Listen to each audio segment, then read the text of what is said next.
The United States has the worst educational system known to science.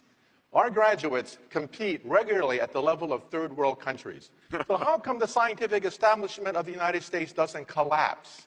If we're producing a generation of dummies, if the stupid index of America keeps rising every year, just watch network television and reality shows, right? How come the scientific establishment of the United States doesn't collapse? Let me tell you something. Some of you may not know this. America has a secret weapon. That secret weapon is the H-1B. Without the H-1B, the scientific establishment of this country would collapse. Forget about Google. Forget about Silicon Valley. There would be no Silicon Valley without the H-1B. And you know what the H-1B is? It's the genius visa, okay? You realize that in the United States, 50% of all PhD candidates are foreign-born? People genuinely think education is dumb because school, public school, is not setting people up for success. You don't know how to manage loans. You can't read a financial form for your life. You don't know how to file your taxes. Dude, I don't know how to file my own taxes without free tax. Like, I can't do that shit by myself. Some people don't even know how to cook, again, because their parents didn't teach them. Like, dude, there are so many things that you learn. Actually, everything you've done, you learn. Literally everything you've done has been taught to you. There's nothing original about your experience. Sorry if you haven't figured that one out yet. I know a lot more than the average person, and I don't mean that in, oh my gosh, I'm so much smarter than you, everybody's dumb. I mean, like, I spend a lot of time doing research because I have the ability to. I have the opportunity, I have the access, and I have the desire to. Honestly, a lot of people don't have the desire to learn. They don't have the desire to read. I genuinely do. I love it. It brings me joy and nourishment, right? Learning is my favorite thing to do. And because I love learning, I have the privilege of the access to knowledge that I've acquired. So many people in the United States are overweight because they simply don't understand the concept of calories. Like, they genuinely have never been taught that food is calories and that certain food has more calories. They genuinely don't know what that means. And like, yeah, sure, some of them are on the internet, but I'm like, a lot of them are middle-aged and they're not on the internet. They're working their jobs, they're paying their bills. That's another thing. I haven't had the stress of having to pay bills for the last 10 years. So, I mean, I've paid bills. I've had a lot of bills, but like, I didn't have as much expense because inflation wasn't as bad. I was living with my parents, etc. Right? So I had the time and I had the opportunity and I had the lack of stress. So I learned a lot of things. So fundamentally, what I've been noticing is that the reason that everybody suffers pretty much is because they don't know to not suffer. Like, they think suffering is good because of their lack of understanding of it. Like, they just think that suffering is the way that life should be. One of the biggest problems right now is people don't value education anymore. Education is just as vital to people's survival as the doctor is. We know what things are unhealthy. Like, science has taught us so much. Science knows so much about cancer. Science knows so much about plastic. Science knows so much about climate change, right? But the average individual does not know this because they can't read the science. They don't have the desire to look up an article. They don't have the ability to understand the article when they read it. And it's much easier to just go off of whatever's been told to them by everybody else. Groupthink is great when you don't have the access, the time, the ability to find the actual evidence. We need to have adult college. I've heard this take online before. It's not my original take. Somebody else taught it to me. But adult education is so important because science keeps coming out with new things.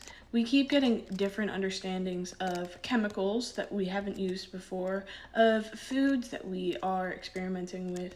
You know, it would benefit every adult to understand basic anatomy, to understand why these things are important. Like, if you know anatomy, you know why your posture is important and why fitness is important and why muscle and strength training is important, and that will motivate you to do it. And if it doesn't motivate you to do it, that's also fine, but you should at least understand why it's important. Most people don't understand why it's important, okay? And that is a problem. The entire internet is filled with information, but most people can't filter it and they can't check if it's credible. just doing things that are different than what you do every day is so important, because I'm getting stupider. I actually genuinely am getting dumber. I haven't been reading as much. I haven't been challenging myself as much. I haven't been painting as much. I haven't been creating as much. I have been lazy, quite frankly. And my brain is atrophying. Like, not significantly, but like, I am not as smart or as strong or as good as I was. So if there's one thing I've learned while traveling as an American, it's that we do not know any other languages except English. I don't speak for everybody, but damn, we are really out here knowing one language when I meet people in Denmark and Sweden. Even people in Australia know like 3 languages. So, with that being said, it is my goal to become fluent in Spanish in 2025. I took 4 years in high school, and honestly, I think we all should like break the stigma and learn another language because it's kind of embarrassing. Many Americans struggle to learn a second language. Now, this is something that could be seen as controversial because we live in a generation where everything is controversial. Like, if you have an opinion, somebody might disagree with you. So, but I don't think that this is really controversial. I think this is pretty basic. This is par for course. The reason why I think a lot of people struggle to learn the second language in the United States. I did another video talking about this, but the number one reason is English is a language uh, that is spoken around the world. You know, the British successfully colonized a lot of different places around the world, hundreds of countries. Um, the reason why I think that a lot of Americans struggle to learn uh, a second language is that I think that educationally, Americans struggle with a lot of different things: mathematics, science, higher learning, and so language falls in that group. I don't think that the universities, the public schools, or even the private schools are actually invested in teaching the American students what they need to know to fully operate in the world. And I think that that's my opinion. I'm not trying to disparage anyone by saying that. I'm an American. I grew up here. This is my opinion. I mean, think about this. A lot of Americans are still being taught the same way they were being taught in the 1950s or 40s. The curriculum hasn't changed. Schools are not even a safe environment to learn. Would you agree with that if I say, are the schools a safe environment for the students to learn? If you say yes, I would question you, well, why are there so many school pew-pews? I was watching the news the other day. I was watching Telemundo, and there was a school pew-pew, and I'm sitting there thinking to myself, how can the kids learn, and if they go to school, they might be attacked? That doesn't even make sense, guys. Like, this is what I'm talking about. The schools are not even a safe environment for them to learn. I think that what would help the students to be able to learn is our standard of living, our cost of living. All of that is corresponds with why students can't learn.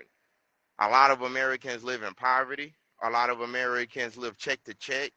A lot of Americans can't afford. A lot of Americans struggle to learn the second language because the way that we're taught in school is not really productive.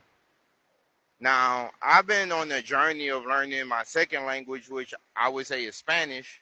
Now, I'm not that far removed from people speaking 2 languages in my family because I'm from Louisiana, and if I go back to my grandparents and great grandparents, they spoke a dialect called French Creole, and like similar to like what St. Lucians and people from African descent in the francophone You call world. somebody who Right? speaks 3 languages or more multilingual?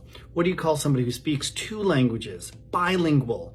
What do you call somebody who only speaks 1 language? American. Ha ha ha ha ha ha ha. I'm taking a break from my content about Canadian bilingualism to talk about American bilingualism. It's a common trope that Americans just don't speak other languages. It's a trope, but it's not true. About 20% of Americans are bilingual, a rate that is about half the rate of bilingualism in Canada, or indeed about half the rate of bilingualism in the world, where it's estimated about 40% of people in the world speak 2 languages fluently, and about 20% of Americans do. A first note about bilingual statistics is they're imperfect and they're very hard to get right, because bilingualism itself doesn't have a clear absolute definition. And even when census bureaus of various countries do surveys and research about bilingualism, they identify it and define it differently, which means that comparisons across countries are messy. But 20% of Americans are bilingual. That's a lot more than the stereotype. And it's comparable to many European countries, despite the jokes that Europe is full of bilingual people and America isn't. The United States is a little less bilingual than the UK, about as bilingual as France. So, where do we get this idea that Americans just don't know other languages? I have a theory. Racism. No, seriously.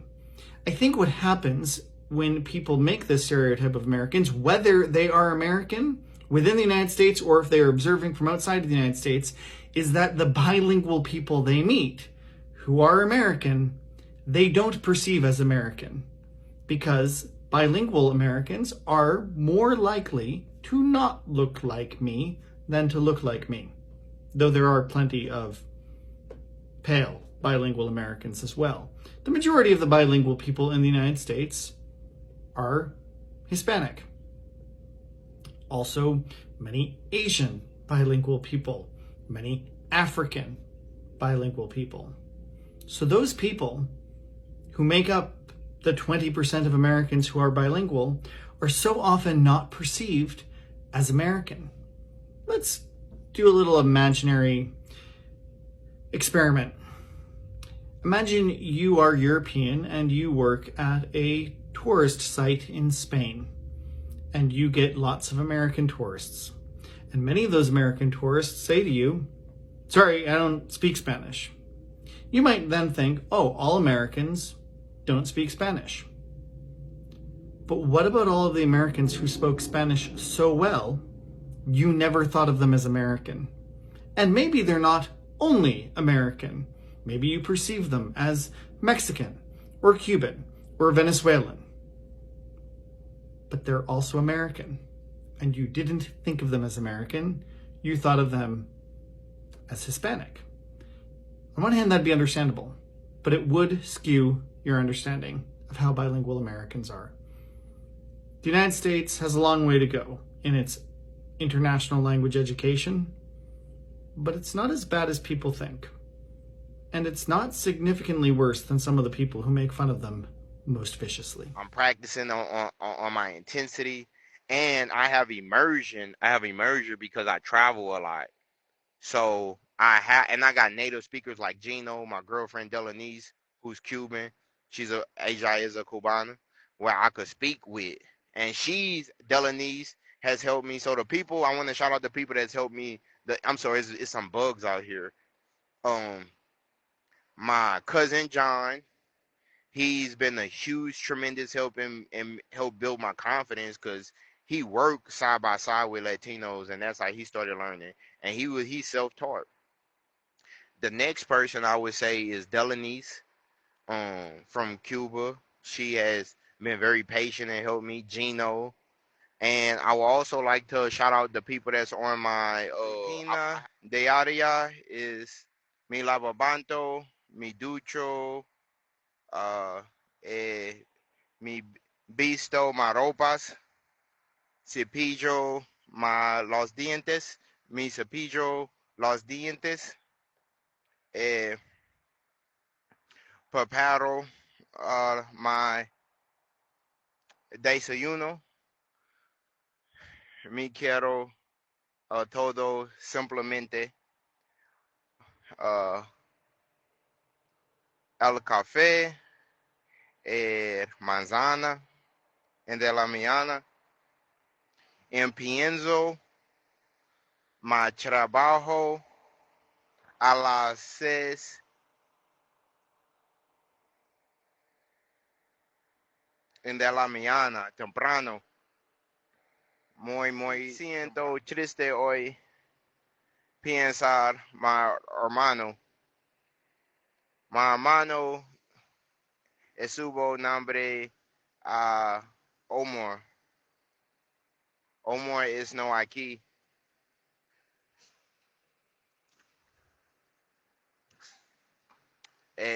Yo escuché una canción. Mi hermano gusta mucho. El canción nombre es Amor. En inglés, Love. Artista nombre es Music Soul Child. Mi hermano ama esta canción. Yo escuché esta canción, me siento, ayúdame a aprender español. Estoy aprendiendo muchas palabras, phrases, and ¿cómo poder aprender español? Buena pregunta. Para mí, yo escucho noticias en de la mañana en español. Me gusta ver la televisión, Telemundo.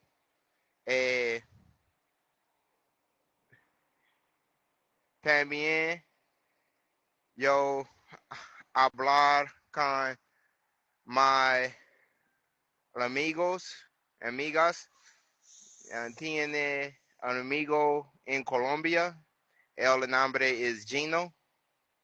Gino is second language could actually benefit you more than your first language because it gives you a whole new set of people to communicate with. Um, a new way to look at the world. Lastly, I would say if you learned your first language, I almost guarantee if you spent enough time, you could learn a second language. It's different if you never learned anything, you just can't speak. But the fact that you learn rules and dialect with one language, you're almost a shoe in if you spend enough time to learn a second language if you apply yourself. And that's where I will come to the third thing. The first would be the way it's taught. The second thing is that English is so dominant. The third thing I would say is time. Most people look at learning another language as I don't have enough time. But what they don't realize is that they do have enough time. En el mundo ahora, en my país, en Estados Unidos, mucho cosas es duro. Es más duro ahora. ¿Por qué? Porque, Brian, is duro o difícil en Estados Unidos ahora? Buena pregunta. En mi opinión, muchas cosas es difícil en mi país ahora por la um, gobierno, la economía, eh, difícil en todo. Mi honesto. Yo aprender español. Buena pregunta. Yo quiero aprender español porque número uno es importante para mí. Un día yo quieres hablar español fluida. Número dos, yo creo español es idioma hermosa. Me gusta Brasilia, otros países, tal vez República Dominicana. Mi rutina diaria es escuchar noticias en español en de la mañana. Yo practico escuchando, leer, escribiendo Ahora yo practicar español hoy día por 3 o 4 horas. Ahora hay visitado Cuba, Colombia, and Puerto Rico en mi vida. En el futuro, yo quiero visitar México, Guatemala, Argentina, Brasilia, eh, otros países, tal vez uh, República Dominicana.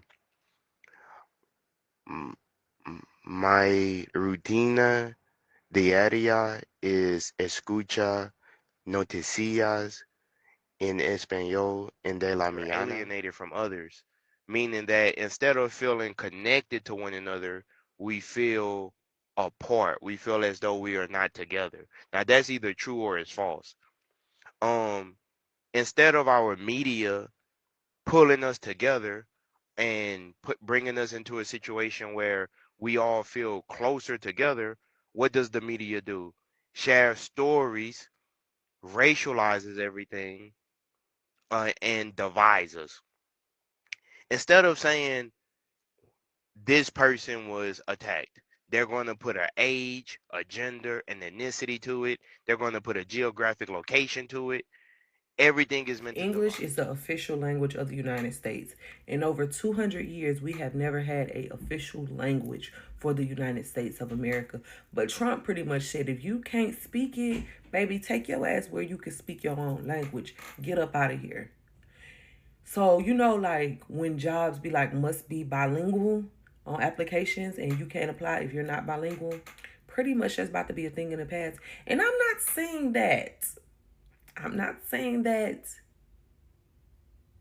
I love it, but I'm also not saying that I hate it. What y'all think about that? Like, what do y'all think about English being the official language of the United States? I know that it's going to be some people that's like, well, the United States is a melting pot, da da da da da. But what's y'all thoughts about that? Like, how y'all feel about that? A lot of times in life, guys, you're going to come up against obstacles and roadblocks that seem immovable. And most people, since we're human, we have a tendency to get stuck, to complain, to withdraw, and to experience what many would call circular logic, where instead of focusing on the problem, we just, instead of focusing on the solution, we just keep circling back to the problem. Small baby steps. Okay, first, I'm going to wake up at an appropriate time. After I wake up and at an appropriate time, I'm going to start my day. The hardest part of any day is getting started. Usually, guys, as we're coming down to the end of the year, most of us started the year off with some really big goals. So, for those who manage to keep those goals intact, is because they follow baby steps through the course of the year. So I want to tell you, if you're going through something right now, don't give up. If you come up with a plan and you follow that plan, odds are you're in competition with yourself. You're trying to beat your last score. You're trying to stay in the game. And I just wanted to give that message because there's a lot of uh, things that could bring your energy down. Like we are energy creatures. So if you're around someone or you're in an environment that's happy, you're going to feel happy. If you're in a constructive environment, you're going to feel constructive. You're going to fall into the flow of that.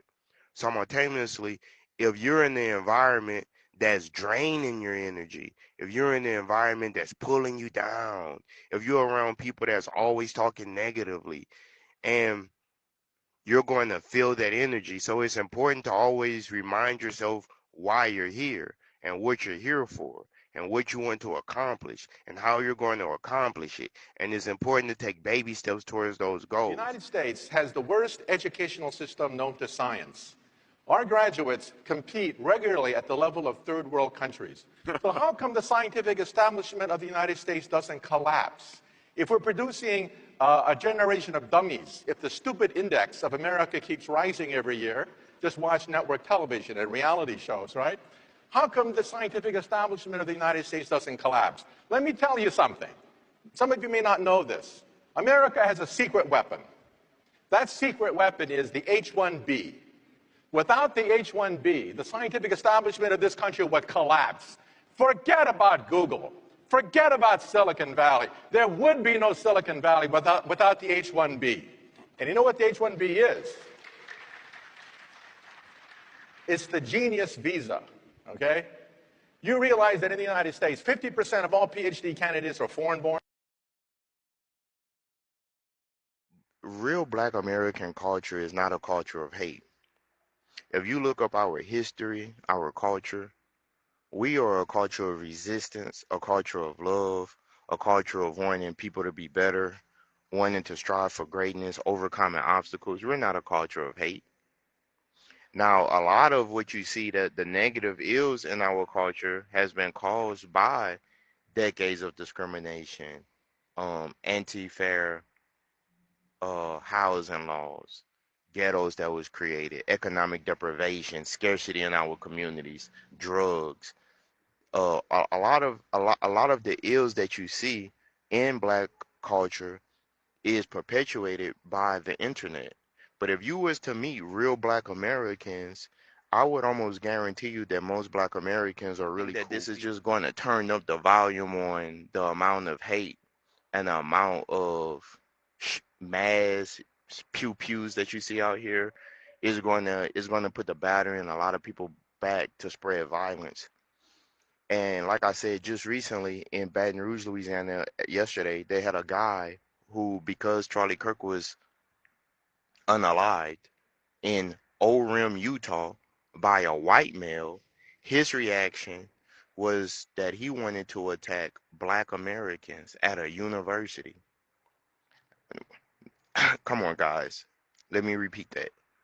Uh, a white nationalist, who is Kirk, was shot by a white male, and one of the followers of Kirk reaction was a manifesto to attack Black Americans.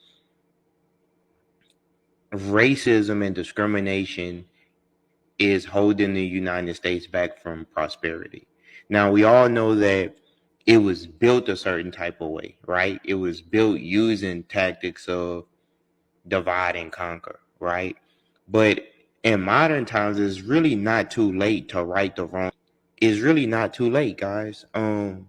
Despite all of the egregious things that have happened throughout our history, we still have a time and a chance to make things right. We still have a chance to make things right in this country. So I asked AI to tell me 5 ways that it thinks that racism undermines the progress of a nation, of this nation, or love. The age-old dilemma. Now, this is a classic hypothetical question that delves into what people value most in life. The choice between money and love often depends on individual priorities, life experiences, and current circumstances. Which would you choose? Ideally, many people would want both. We'll want money for security, and we'll want love to appreciate the material things that we are able to obtain. And I understand that. So there's no right or wrong answer. But when we ask this question, what we're really getting to is what people value. That the world is full of injustice and one person can only do so much, but they still have to go and try to produce justice. Comfort now equals regret later. Guys, at this stage in the game, at 30, I've seen so many guys sacrifice greatness, meaning having justice that they really wanted, but then that would entail having delayed gratification, and I'm guilty of this My too. experience does for black people or people that would be labeled black are all over the world. And what the education system attempts to do is to tell us that all of these people came from the slave trade. That if a black person is in Mozambique, they got there from slavery. If a black person is in the United States, they got there from slavery. If a black person is in the UK, they got there from slavery. That's just too convenient. Sometimes you have to use your logic. The question we would have to ask ourselves, well, what places are the darker people indigenous to? And if you go down that rabbit hole, you will find that they're indigenous to every country in the world. Now that's another thing that's either true or is false. See, ask a